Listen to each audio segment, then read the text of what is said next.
वारसा पुढे चालवायचा, शरीर संपत्ती जपायची आपल्याला.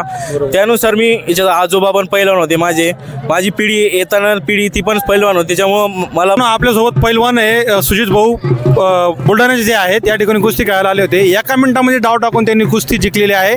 आज ते आपल्यासोबत आहे, त्यांचं मनोगत जाणून घेऊ. भाऊ काय वाटतं, तुम्ही आज कुस्ती एका मिनिटात डाव टाकला, कसं वाटतं तुम्हाला? तसं पब्लिकनं आरोडा ओळा केला कुस्ती जिंकल्यानंतर, ते बघून मला आनंद झाला.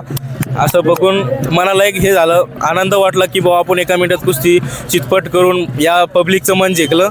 असं मला काय तुम्हाला दडपण होतं की एवढे सगळे समजा हजारो लोक तुमच्या आजूबाजूला आहे, याच्यामध्ये तुम्हाला जिंकायचं का हारायचं, काय दडपण होतं का? मी माझ्या मनात जिंकण्याची इच्छाच घेऊन मी मैदानावर उतरलो होतो.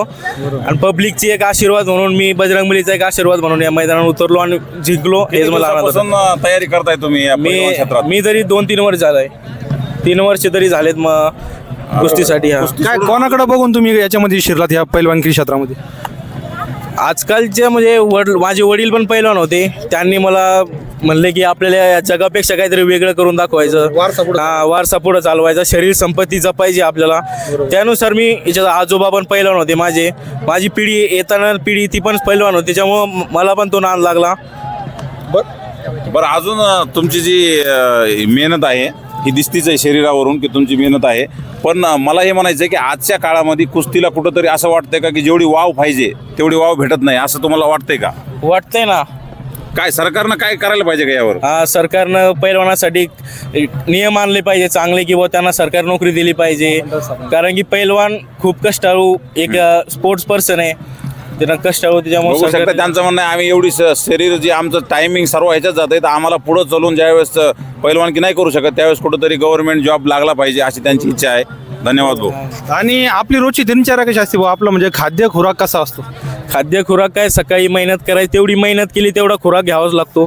काय असतो आपला खुराक रोजचा? काय थंडाई, बदाम, दूध, अंडी, चिकन. साधारणतः या गोष्टीला आपल्याला एकंदरीत किती खर्च येतो बरं दिवसभराचा? चांगला पैलवान होण्यासाठी 10-15 हजार तर महिन्यात आरामशीर खर्च येतो खाण्याचा. कारण ते कष्ट आपले भरपूर असतात, त्यामुळे खाणं पण चांगलं लागतंय. आणि आजच्या या काळात चांगलं आपल्याला खाणं पण मिळत नाही ना, डुप्लिकेट आलेलं सगळं. त्यामुळे आणि थंडाई जी आपण बनवतो त्या थंडाईमध्ये काय काय वापरलेलं असतं आता? थंडाईमध्ये बदाम, खसखस, विलायची, धनस, बडीशेप, अजून मगजबी, गुलाबपत्ती, हे असे. याचा काय फायदा होतो नेमकं पैलवानाला? रिकव्हरी होती त्यांची फास्ट. शरीर रिकव्हरी होती, मसल ते तुटतात आपल्या, त्यानं भरून येते, शांत झोप लागते. म्हणजे वेगवेगळे इन्ग्रेडियंट्स असल्यामुळं शरीराला लाभ होतो त्याचा. आता पावडर यायला ते घ्यायला पाहिजे का आपण स्वतः घरी बनवूनच पैलवानांना, जे काही तुमचे मित्र आहेत पैलवान, त्याला काय सल्ला देणार की तुम्ही जे खाताय ते घरीच तयार करायला पाहिजे का रेडीमेड भेटते ते घ्यायला पावडर वगैरे? साधं जर पैलवान हातानंच बनवून खाते, पण आता कसं जसं काळ बदलत चालला तसं पैलवानांना पण अपडेट व्हायला पाहिजे. तर त्यांच्या प्रतीनं प्रत्येक जण कसं आपल्याला कष्ट करायचे, कसा खुराक घ्यायचा त्याच्या प्रतीनं घेतात ते खुराक. आता नवीन जी पिढी येणारी आहे समजा पैलवानकी क्षेत्रामध्ये, त्यांना आपण काय अनेक तरुण जे आहे ते रील्स नादी लागून आपला वेळ खर्च करतायत, तर या तरुण संपत्तीला काय सांगा, तरुण म्हणजे पिढीला काय सांगाल तुम्ही? काय नाही, फक्त शरीर सांभाळा, कष्ट करा, ते करा लागले तुम्ही, ते करत राहा. फक्त एक शरीराकडे पण लक्ष देऊन शरीर संपत्ती सांभाळा. बरोबर.